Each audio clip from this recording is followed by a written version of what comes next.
It's Lucy Litch, and this is Tiny House Conversations. It's the Australian-based podcast where I interview experienced tiny houses, tiny builders, and adventurers in the tiny world so you can discover how to create, build, and transition into tiny life.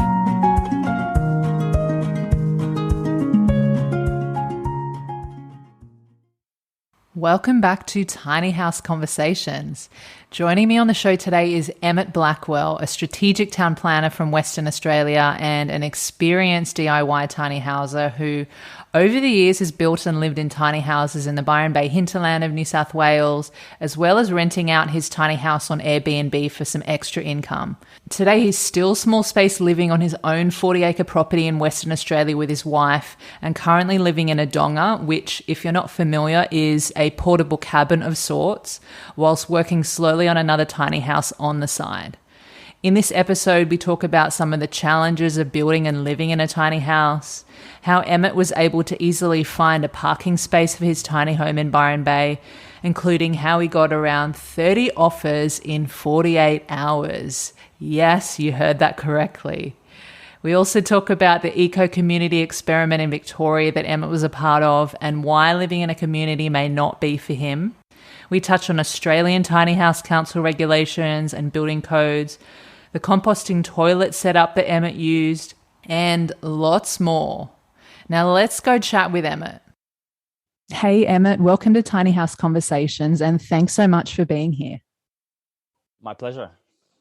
Beautiful. So, a few years ago, you were living in a tiny home on a 40-acre organic farm in the Byron Bay Hinterland in New South Wales. And since then, you've relocated to Western Australia and you've now got your own 40-acre rural property. And what I'd love to do today is take things back to your tiny home experience in Byron Bay. And then we'll move into how you're living now, talk about the tiny home that you're currently building and, see what you're up to with your plans for, different projects on your land. Let's start with your story. Can you share with us a little bit about what inspired you to start your tiny house journey? Okay, a bit of a background, I guess. I studied urban and regional planning at uni. I kind of had the pressure to go to university and for some reason I chose urban and regional planning and became a town planner. And I think, I've always had an interest in social and environmental justice issues. So that led me down that path in study. And I was probably a bit naive thinking town planners can have a positive influence on the world, change the world, that kind of thing. So I always had those environmental and social values sitting in the background and driving me professionally as well as in my personal life.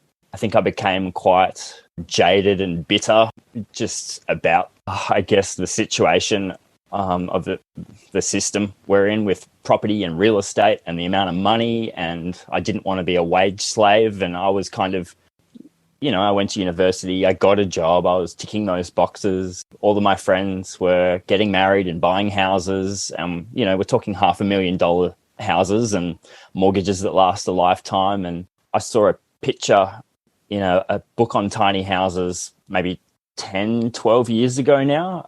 It was one of Lloyd Kahn's books. And it had a selection of different tiny houses, some on boats, in trees, earthen tiny houses. And one section happened to be tiny houses on wheels. And it was the first time I'd ever seen a tiny house on wheels before. And it just blew my mind that you could essentially own it. It separated land and home ownership. So you could own your own home, but not be in a world of debt. I would have been in my late 20s by that stage, or mid 20s by the time I saw that, and something just popped. And I went on a bit of a journey, I guess. Like, I'm not a tradesman, I'm not qualified or trained formally with building or carpentry, but I got to a point where I walked away from a local government job I'd been in for 5 years in the city in Perth, and I paid to go to a natural building course over east in Victoria. I had some friends in Victoria and started spending a bit of time in Melbourne and the surrounding areas. And I guess it's just more of a critical mass over there of people thinking alternatively, doing things differently. So there's more opportunities.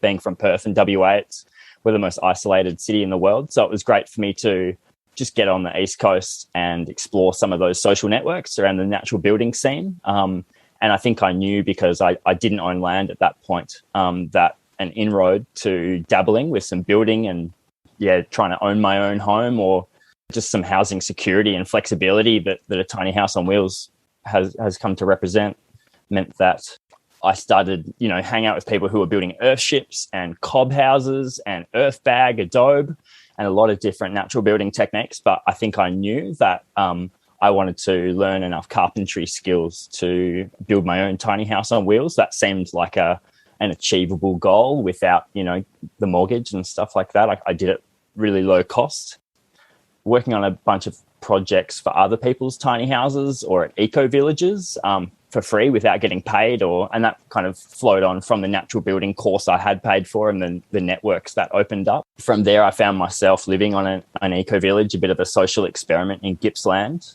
for 2 years, and I had an opportunity to build my own tiny house on wheels with recycled materials. I was very fortunate that I was living with very little money for that time and was able to devote a lot of labor and time. So that's, there's a lot of privilege in my ability to kind of take some time out from the office life that I'd previously known and just pursue learning carpentry and then putting it into practice, and still learning at the same time as I built my house. And we ran that as a workshop. I had people coming and learning and helping build my house. We kind of ran that at low cost and had people camping out in Gippsland for 5 days. And I had some friends from that network of natural builders who were qualified carpenters who kind of helped me run the show and piece that together. And we got it to kind of, we got the frame up and started cladding the outside and preparing windows. And then I just kind of finished it off over about a year out on that farm in Gippsland. And once I'd finished, I was pretty sick of the cold because it was a lot colder there than I'm used to in Perth. So I headed up the east coast and went north, basically went straight up to the Byron hinterland. I did stop along the way at a few places where I had friends.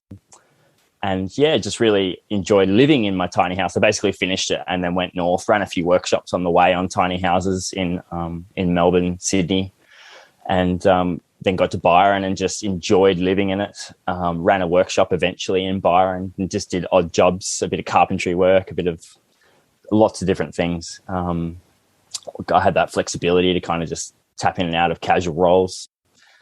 And then eventually I got to a point where I'd been on a few different properties, beautiful properties in the Byron area. I'd kind of figured out how to just look online using Facebook and stuff for land, and a cute picture of a tiny house goes a long way. And I ended up on a property where I was able to actually rent it out on Airbnb, and I'd be staying in my camper van or in a tent while I was renting out my house. And that gave me enough money to kind of make ends meet. And I had a good agreement with the landowner there who, I think I was paying a certain amount per week to be there, even if I didn't have any rentals in the tiny house. And then the owner got a 25% share of the total Airbnb payments. And, I did all the management and cleaning for that Airbnb business. But it worked really well and people loved it. And for me, it was about sharing some of the, I guess, environmental messages and giving people an experience, a positive experience of a more simple way of life with a really small footprint, because we're talking kind of compost toilet, off-grid solar system in the back paddock of a farm that wasn't being used at the time. So it was nice to share that with people, but that also funded my basic needs for petrol and food and paying, my rent on that farm to keep everyone happy. And I had a really good relationship with the landowner, which was fortunate. He was a lovely guy. So that's kind of the journey up until I'd arrived in Byron Bay, and just really enjoyed living in the house, taking a bit of time out, doing odd jobs and getting the Airbnb up and cranking. I think I did 2 summers worth, and it was a really nice experience. And that gave me the flexibility to eventually, I got offered the opportunity to tour guide up in Kakadu. I'd never even been to the Northern Territory. It was just a mutual friend who'd done it for a long time and had contacts, and thought, you'd be able to kind of do that. Your personality is suited, and, I'm an outdoorsy person. So I went up tour guiding in the top end in the Northern Territory, doing 4 and 5 day fall drive tours that involved a lot of nature and Indigenous culture. That was fantastic. And I met my partner up there, who I'm with now, Lyndall.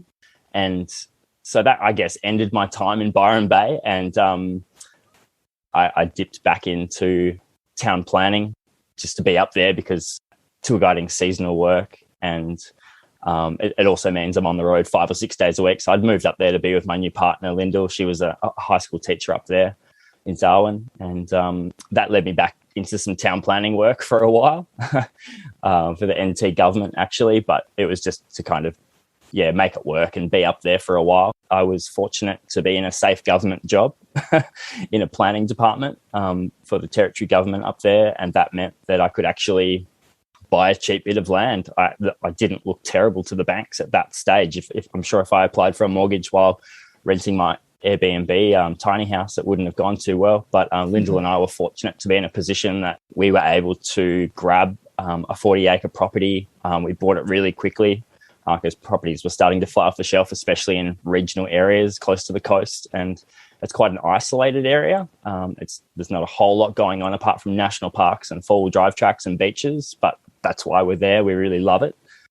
Yeah, my tiny house is actually still on the farm in Byron Bay, and that farm's up for sale at the moment. I'm going to be looking to get it back here as soon as I can, but that's quite challenging because obviously the borders have been quite tough in Western Australia.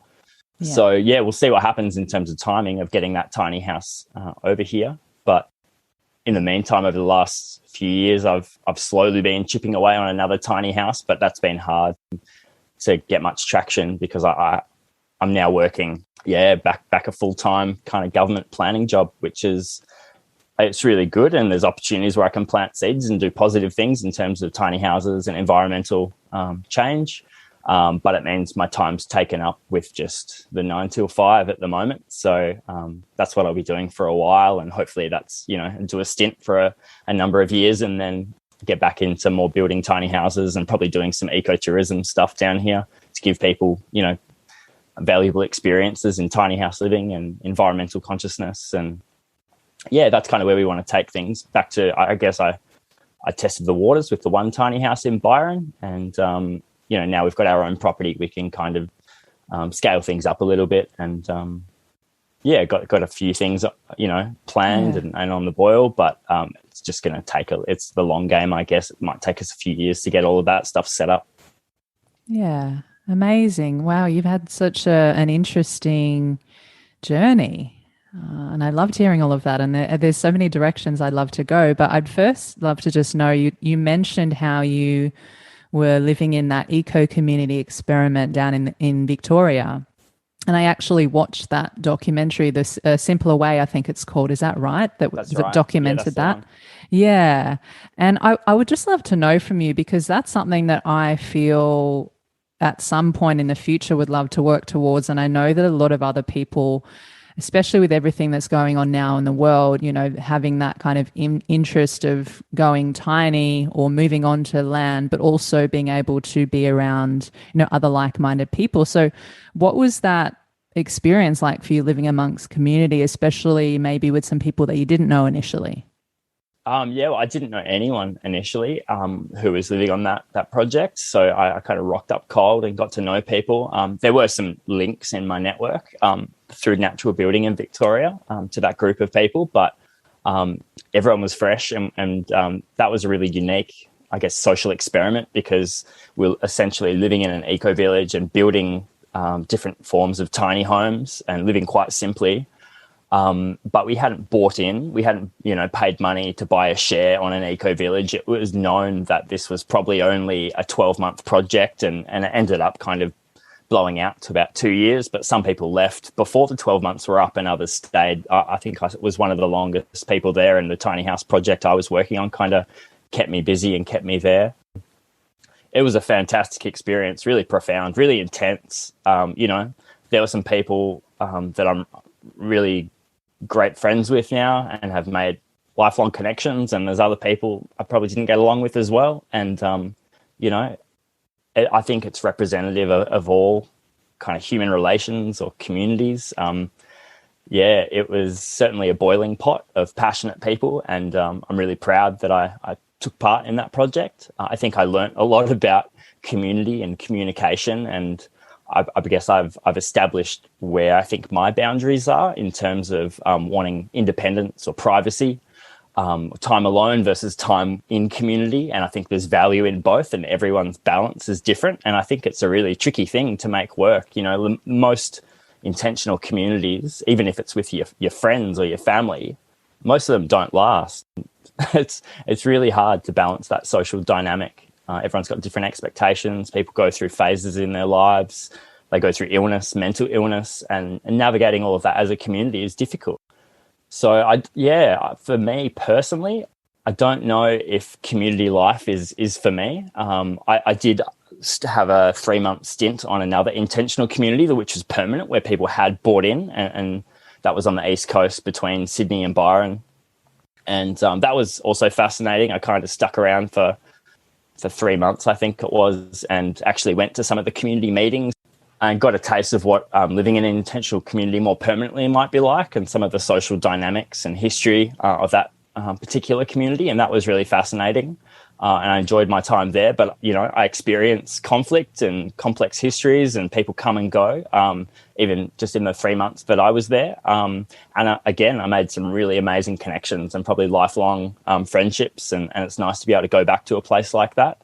And I think that's where, for me, the tiny house on wheels was really empowering, because at the end of the day, if I parked up in someone's community or backyard or farm, I was there to kind of make the most of it and have a crack. But if things turned sour, or they had to sell the land, or things change, I had that flexibility to very easily and cheaply up stumps and drive off down the road. And I'd got to a point where I was confident enough I'd be able to find somewhere, even if it had to be a friend's driveway for a while, you know, like that's worst case scenario. But I liked that flexibility. If you're buying into a community or buying land with other people, you're really locking in, and you want to be 110% that everyone's on the same page, and you've got those governance and communication structures in place that are robust, that can actually deal with conflict arising or complex decision making as a group, because that's really challenging. That's one of the hardest bits, I think. And yeah, I'm very, very lucky to have been able to purchase some rural land myself with my partner. We did get it incredibly cheap, and that's probably because it's in the middle of nowhere, surrounded by national park, and you know, it's a long way to drive to towns or to employment centres. But that's a trade-off we've made, and I'm really thankful for that. And it's not possible for everyone. I realise that, but I've got a lot of privilege that has allowed me to kind of take the path I have. So I'm very fortunate that we've got a bit more stability and certainty, and we know we can invest not only in structures that are on wheels, but on more permanent building projects and, you know, gardening and regeneration and things like that are more permanent, and I guess offer another level of resilience in these crazy times that we're living in. Yeah. So I think it's really great that you've had that experience of living in a community, and then also contrasting that to having your own tiny home in Byron, and then now, you know, having such a big amount of land really remotely away from a lot of things, and just experiencing all of it and finding what works for you. I know for me, in terms of, you know, being around community and also needing my own space, is definitely, like you say, such a balance. And I can imagine that, just like, and I think you mentioned this before too, just like all relationships, you know, even if you are on the same page, or you have similar values and belief systems and those types of things, that there's always going to be, you know, different ways of being and different ways of doing things and different perspectives and all of that I can imagine, you know, will bring up conflict from time to time. And maybe for some people just might not be something that they want to be a part of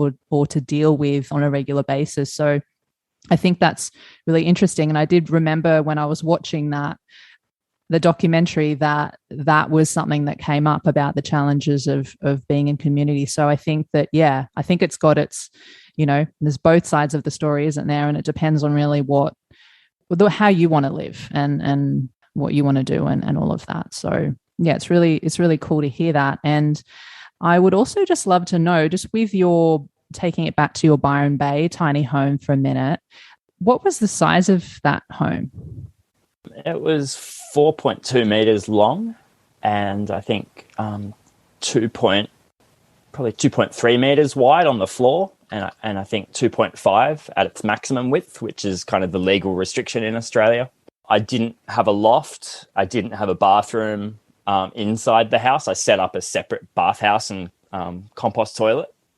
So, yeah, it was really just a bedroom with a little kitchen on one wall and a potbelly stove, a little couch, and an old locker as a wardrobe. So definitely on the smaller end of the scale in terms of, what you usually see on the internet. But in a warmer climate like Byron Bay, it was easy to get away with if I have to set up an outdoor shower or use a very simple compost toilet that might be exposed to the elements, because I've been moving around, which I had that experience a few times. Yeah, it'd be a lot harder if you are based in Victoria or Tasmania or, somewhere in Europe or America where you're copping really cold weather. So, I guess, the warmer climate here in Australia definitely kind of makes it easier to really strip it back to the bare essentials and still be comfortable.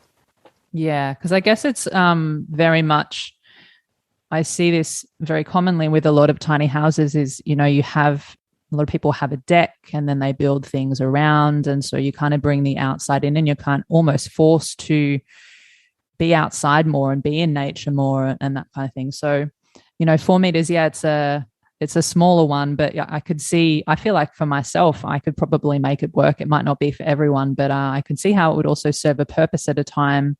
So you mentioned that you are off the grid and that you have had a composting toilet.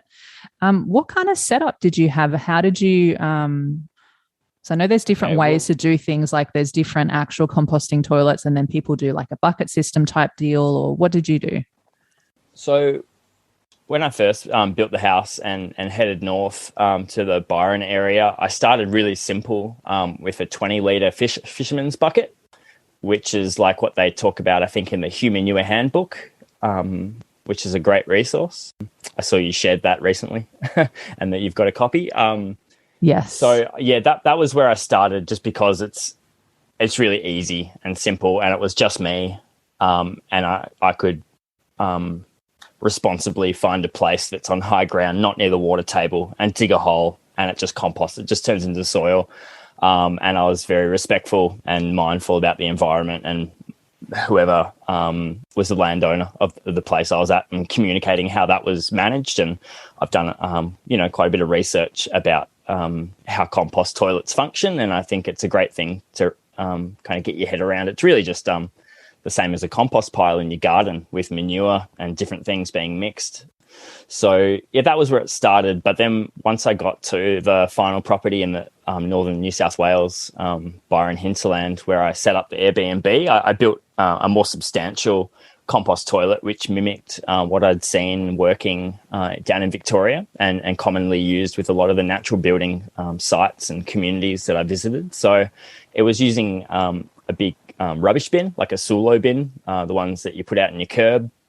And essentially you modify them to have a screen at the bottom, maybe 6 inches or so up, with mesh. So it needs to be hard so it can take weight, but then have like shade cloth or some different courses of mesh so it keeps the solids up, or the toilet paper and the waste above that, and the bottom can drain freely and take any excess liquid. And then you'd have a hose on the bottom that can disperse any excess liquid, because if the compost toilet gets too wet, if it holds too much moisture, it goes anaerobic. There's not enough oxygen and it's not going to compost properly, and it can get really smelly. But with the one that's the standard model I was used to down in Victoria, and I took that, and what I did is I added a pee diverter. So the front third of your toilet had a plastic mold. You can search it online and find them, that I think are $20. And the pee diverter takes, it must be like 90% of the urine it kind of catches in the way that it's designed and positioned. And I was putting that into a separate, I think it was like a 44-gallon drum size plastic drum. And so I was splitting it, and that meant that I didn't have to be as worried about the moisture content when people wee in the toilet. And that meant that I didn't have to discard black water, because if you mix poo and wee, you get black water. That's probably definitely more hazardous and has more more likely to hold pathogens, whereas urine on its own is sterile and it's not really a health risk. It might be a bit smelly, but if you dilute it with water at the right ratio, it's actually a really good nitrogen fertilizer on your garden. So that's the system I went for in terms of how I pieced it together, just adapting and adding a pea diverter to that basic wheelie bin compost toilet. And I think if you search Milkwood Permaculture Compost Toilet online, you'll see a pretty good photographic guide as to how to put a wheelie bin compost toilet together. And it's not just them. A lot of people have documented that design, and I think it's a really good one. The catch is that if you need to get council or a state health department to sign off on it, each state handles the approval process for compost toilets in a different way.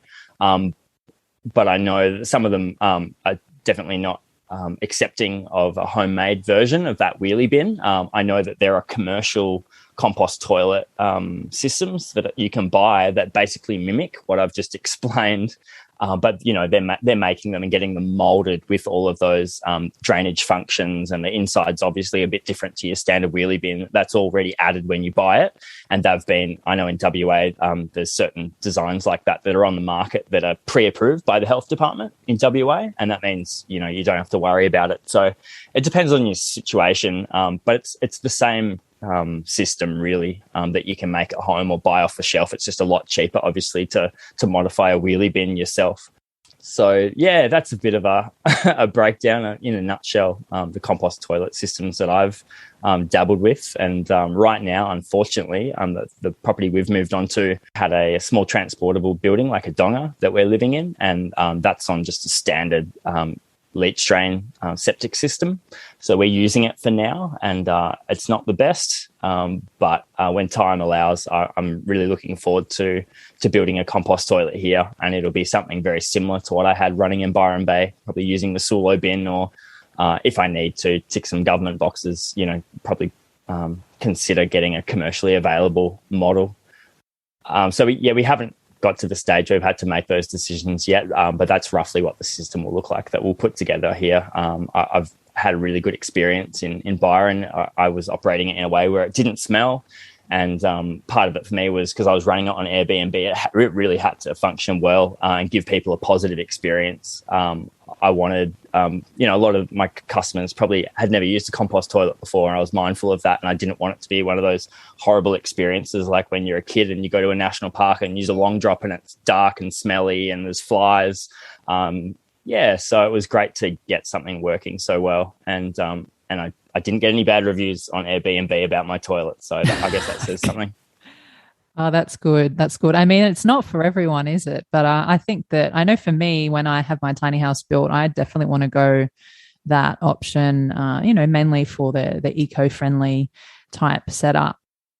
So you mentioned that you built your own tiny home, you did a DIY build. And I'm just wondering, during that building process, what was one of the biggest struggles throughout that time, if any? Were there many mistakes made, or was there anything that was extremely challenging that you came up against during the build?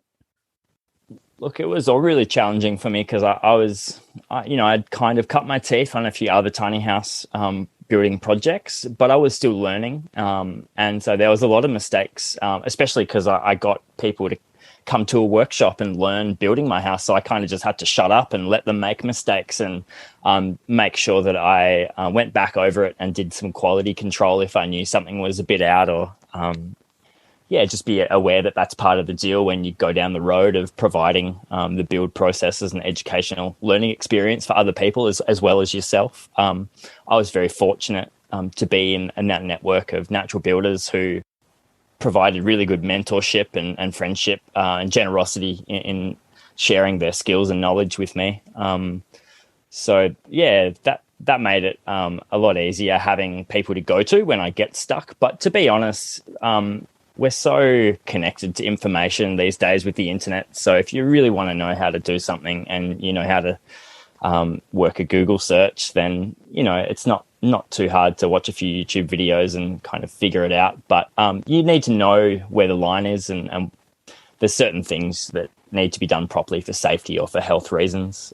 And I guess it's a bit of a grey area, especially when you're doing it yourself, and you might dabble with some 12-volt electronics, let's just say, which is safe. But there's a line there where you get to a certain capacity in a solar system where it can be quite dangerous, and you can literally kill yourself if you don't know what you're doing, or you extend yourself a little bit too far. So I think identifying, knowing what you don't know, and identifying those gaps in your skill set or in your network skill set, and then knowing, okay, well, I need to do a bit of research and maybe get some quotes from people who do this professionally, because there's certain things that you need to get right, and could have quite significant consequences. And I guess solar systems, plumbing potentially, and just the trailer itself, the structural engineering of trailers and tiny houses are really heavy. That's a lot of weight to be towing on the road, and if something goes wrong and you crash it and you lose your house or someone dies, that's a reality.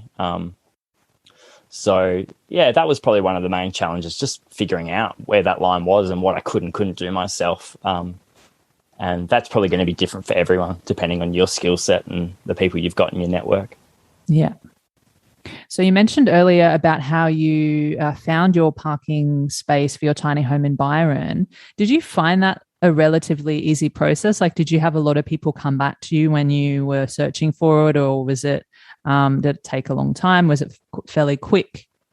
It was quick and easy. I was really surprised. Oh, well, I don't know if I was surprised, but I was heartened to get a positive response. I was optimistic about, hoping it would work out. I guess I'd been thinking about, I'd seen other people do it in terms of putting flyers up or Facebook posts. And so I had a fairly good idea about what I wanted to ask for, and how to, use an attractive photo and be very clear about what my boundaries were in terms of the places I wanted to be, the amount of money I was willing to pay. I think within 48 hours, I had a list of 30 properties within half an hour drive of Byron Bay. It was incredible. I didn't get to visit some of those. I just kind of picked the couple that were top of the list, and they all worked out. I was at 3 different properties. One of them was up behind Mullumbimby in Wilson's Creek on a beautiful farm a little bit further from the coast, and that was the first spot. The next was a bit closer to Byron, kind of near where the farm is, closer to the highway in Ewingsdale, on a 1-acre property with beautiful gardens and avocado trees. And that was really lovely. It was nice being a bit closer to the action, and I'm a surfer, so I didn't have to drive as far to get to the beach. And then the third one ended up being the farm that was a bit further inland, but only about a 15-minute drive down to the beach, and it was just south of Byron. And the third one actually wasn't from the Facebook ad. That was just kind of social networks of friends of friends. Someone knew someone who had a property and might be interested, and that worked out for the third go. But it was really nice to kind of put it out there, be optimistic and hopeful. And a lot of people are really fearful, I think, of I see a lot of questions online of people that are contemplating tiny houses, and that might be a really significant barrier of feeling a bit daunted by that process of finding land. But I just kind of wish for the best and put it out there, and I had a really positive response. So I was very fortunate, but it was nice to have that choice, I guess, of being able to pick and choose a bit, just be really clear about what you're looking for. And if you've got a cute picture of your tiny house, it'll definitely help. That's my tip. Yeah, no, that's great. That's great, because I agree with you. I see a lot of people asking the same thing in a lot of the different Facebook groups. I mean, there's people advertising that they've got land, but there's also people asking if they know anyone that, who's willing to rent out for someone with a tiny home. And I guess if, the other options are if someone knows someone personally in their life and that's not an option, or if buying their own land is not an option, it's really nice to know that, if you just at least try and put it out there, you never know what you could find. And as an example, having around 30 offers, that's really definitely heartening to hear. Because I think I've heard of people as well coming up against that struggle, and then that kind of deterring them from even starting the process. And that'd be a shame, but that's really good to know. So thank you for that. And I'd just love to know as well, in terms of council regulations and for tiny houses, they're different in Australia, at least. They seem to be different depending on what state you're in. And then some councils are more friendly towards tiny houses and others are not. And I think it's a bit of a grey area. It's not so clear. But I'm just wondering, did you have any challenges in terms of council regulations when it came to parking your tiny house on land? So in Australia, it seems that each state has a different set of regulations that apply to caravans, because legally speaking, a tiny house on wheels is a caravan under the general definitions. It's not a building because it's on wheels and it can be registered potentially.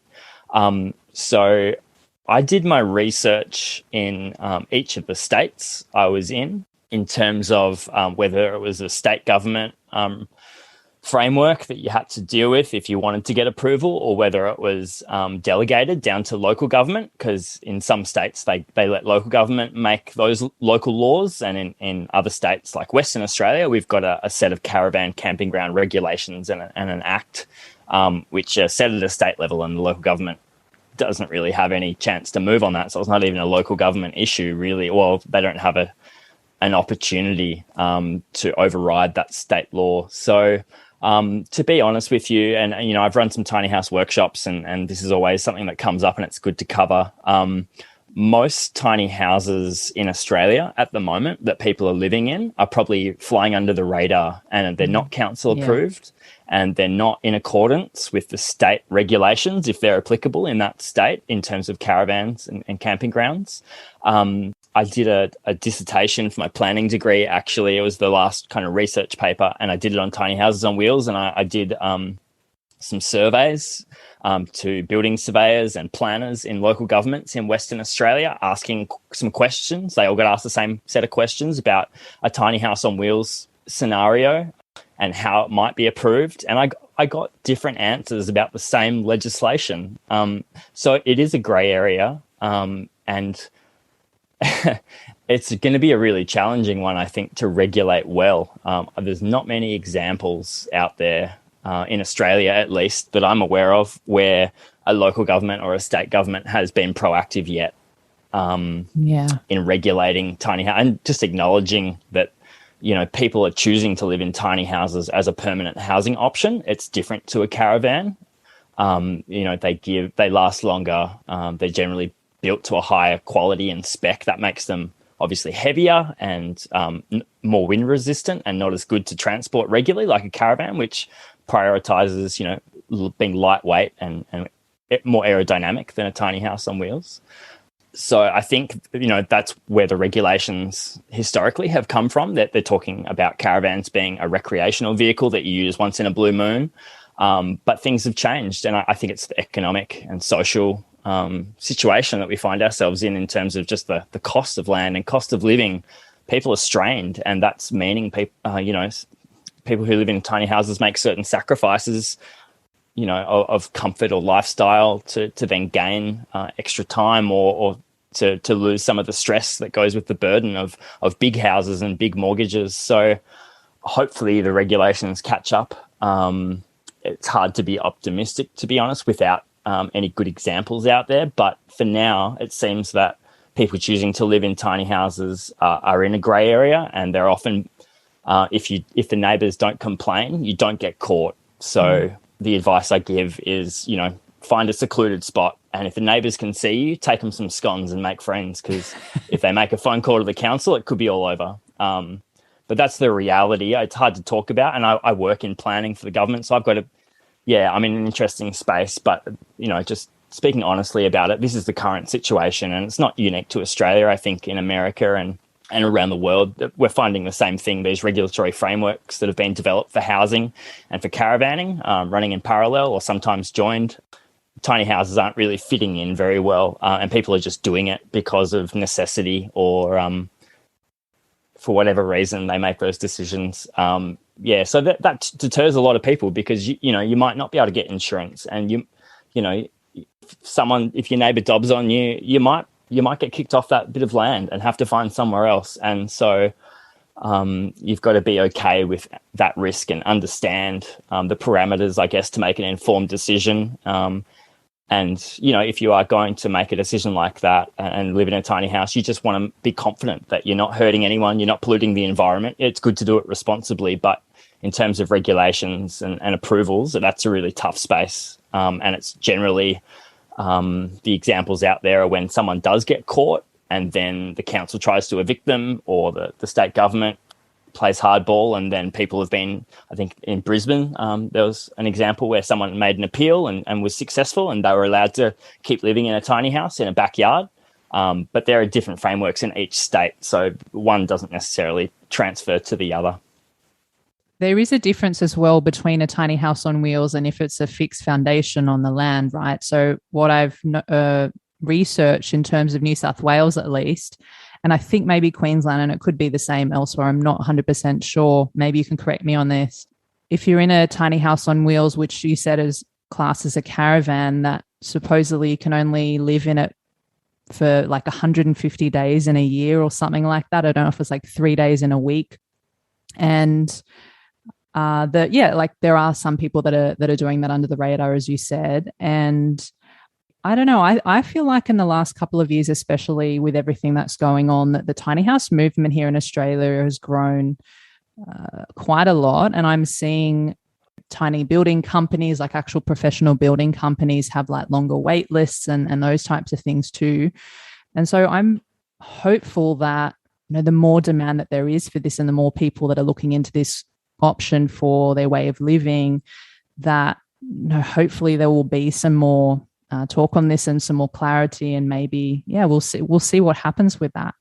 I think it's a good point you raise. If you are fixing them to a foundation and taking them off their wheels, or building them from the get-go just without the wheels and putting them on stumps or a pad or whatever it is you're putting it on, fixing it to the ground, there is a pathway there through the building codes to get it approved as a dwelling, a house. The challenges come, I guess, where the minimum standards for a house have certain requirements that kind of can conflict with tiny houses quite easily, like having a separate sink for your bathroom, a separate sink for your laundry, and a separate sink for your kitchen. Often in a tiny house, you've got one or two, not three. With the loft, you've got minimum ceiling heights, so we're not living in cramped, small conditions in our housing. But often in tiny houses, if you do have a bedroom loft, the ceiling height might be lower than it's permitted to be under the building code. And the other one is probably the stairs up to a loft probably won't comply. Some will, but if you're using a ladder to get up to your loft, or it's a steep set of stairs, it's probably not going to comply with the Australian building codes in terms of that ladder access or staircase. So there's some of the common challenges in terms of tiny houses and the building code if you do go that route. And it's not to say it's not possible, but then you start paying building inspectors and officers, and it can cost a bit of money, and generally people who are building tiny houses on wheels don't have heaps of money to throw around. So that's another bit of a risk, I guess, navigating a regulatory process where you don't know at the start what it might cost you, because you're not necessarily able to meet all of the regulations how they're intended. You might be using performance criteria to come up with an alternative solution, and that just adds an extra cost in terms of paying a consultant to help you through that process. That's at least how it works in WA. But again, there's probably nuances of how different states kind of structure their building processes a bit differently. But when I have interviewed a few building surveyors as part of that university research I did for my dissertation, that was kind of what they indicated at the time. And at the moment, I'm working for a local government, and I've got a good relationship with the building surveyor, and we have some really fascinating conversations about this stuff in terms of how tiny houses and tiny houses on wheels fit in or don't fit in with different regulations in both planning and building. So, it's a fascinating space, but there's no easy answers at this time.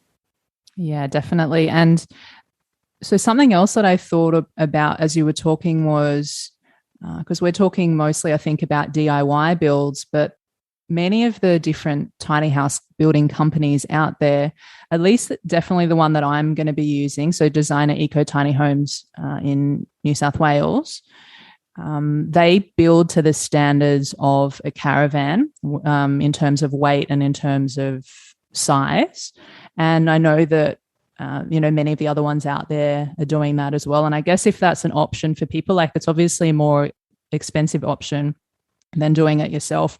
But it's also good to know that there are companies out there doing it, trying to do the right thing, or at least doing it in the framework of a caravan. But yeah, as we were saying before, it's the length of living in the space full time and all of that is up in the air too. But you mentioned before about insurance, and I'm just wondering, like, do you have any recommendations for that, or what did you do for your home previously? So with insurance, the only insurance I had was public liability insurance to cover me in the event of someone getting injured when they were staying in the tiny house through Airbnb. And the company I went through was Youi, Youi. They're an Australian insurance company, and I'd had them recommended by someone else who was running a small business in the natural building community in Victoria. So I had really positive experiences with them, and that was public liability business insurance. I don't know how you'd go in terms of insuring, your tiny house as a caravan or a building.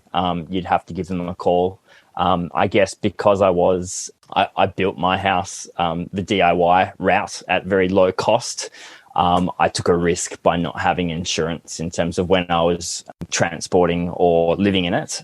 If, say, there'd been a fire or a natural disaster or a car crash, I'm sure, because I did register my tiny house to drive on the road, I would have been covered for third-party insurance had there been an accident on the road. But in terms of, home insurance or contents insurance, I didn't have anything like that. Yeah, that's really good to know. I'm also wondering, so kind of going back to your tiny houses in Byron, but even now you talk about you're living in a donga. And I'm just wondering, is there anything maybe unexpectedly or not unexpectedly challenging about living in small spaces, and maybe what are some of the challenges you've experienced? It's definitely a different way of living and being. And I think before I built my first tiny house, I'd gone through a couple of years where I'd been a bit more transient. I guess packed up a big rental house I had with some friends, a share house in Fremantle in WA, and spent a few years kind of living with friends or family friends or, moving into state. So I naturally went through a process of putting some things in storage and prioritizing the items and the bits of clothes that I needed with me. And I was essentially living out of a suitcase. So it made it quite easy. I can imagine if you're living in a large house and then you suddenly build or have built a tiny house that you want to move into, it's going to be a lot of work of prioritizing what makes the cut and what you have to let go of and sell or put in storage.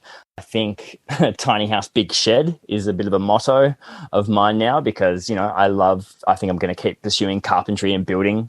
And that means I've got a lot of tools and I've also got a lot of timber that I hoard for when I need it.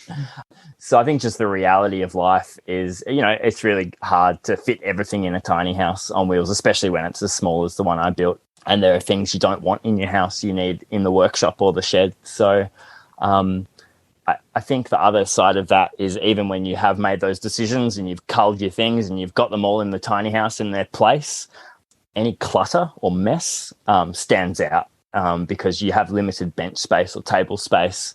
So that's certainly a bit of a challenge that I've faced, and I probably go through waves of living like a bit of a pig and then cleaning it all up for Airbnb or when I've got guests or when my partner gets on my case, which is fair enough because I'm a bit more of a slob than her. But, that's just exaggerated in a small space because, there's just lack of room to hide that mess. Yeah, I guess that's just like anything in life, always going to come up against little challenges, or if you're put into a situation where, you're living in a different way or out of your comfort zone or something that's not so familiar, then there's always going to be this way of needing to adapt. Is there anything that you would do differently with your tiny house build? I think one big lesson I've learnt is how important the trailer base is. Because I was doing it on a really tight budget, I kind of cheaped out and used a recycled caravan chassis. I was not wanting to be in a situation where I had safety concerns about that not being strong enough. So it kind of meant that I skimped on the initial purchase of the trailer. I think it literally cost me $350 for a single axle caravan trailer. But then through the journey of building the house and figuring out what modifications I had to do to the trailer to make it safe and compliant, I probably had to spend a bit of extra money and time problem solving and getting engineers and trailer professionals to replace components and to beef up the structural base so that it was strong enough to put the weight that I was going to build onto it. So I think it's a really important point for people to just be realistic from the start about the weight that your tiny house is going to kind of come in at when it's finished and loaded with all of your stuff, and making sure that the structure itself, the axles, the brakes, the tires, the bearings, everything has to be rated accordingly so that you don't come unstuck when you're on the road moving at 100 Ks or however fast you're going with your tiny house. It's a very nerve-wracking experience when you first move a tiny house. I think a lot of people have that feeling when they see their tiny house on the road, or it's coming close to low-hanging branches in driveways. It's pretty nerve-wracking because there's so much at stake. So for me, that was the biggest takeaway. And if the next build I did use another recycled caravan chassis, but I got a much chunkier, better rated kind of later model one. And I guess with my builds, I have been at the smaller end of the scale in terms of weight and size. And I've made sure that all of the timbers I've used have been pine or cedar, kind of light woods to minimize the weight. Yeah, that's one of the challenges when you're doing it low cost, because it can be a big outlay to get a big double or triple axle trailer fabricated as a custom. For some people, it might be better to not have it on wheels. If you can, get access to land and build it on stumps, you can take maybe 10 grand off the build cost. But everyone's situation's different, so there's probably no one fits all. Yeah, that's really good advice. And is there anything else that you'd like to share with our listeners today, just as we wrap up the conversation? I think I'd encourage people to have a crack. Like, if you've never picked up a hammer or a drill, start small, build a table out of an old pallet or a chicken coop or something really easy that if you stuff up, it doesn't matter. There's nothing at stake, and kind of ease your way in. That was my trajectory anyway, in terms of building confidence with hand tools and construction methods, because, I came from a background where I didn't have those skills and had to learn. And for some people, you might kind of go through that process in your mind and decide that it's not for you and you'd rather outsource that to someone else. And that's fine. You don't have to do it yourself, or you can do little bits of it yourself and get other people to come and fill those gaps. So I think just being realistic about what you can and can't do. And if you do want to kind of jump in the deep end, ease your way in, maybe help someone else on their project, volunteer for someone if you know a carpenter, and, do someone else's project, build a patio or something like that with someone who's qualified and knowledgeable. And then that'll give you a bit of a realistic taste for what it's like, because there is a lot to learn in terms of carpentry and all of the other trades which go into building a house.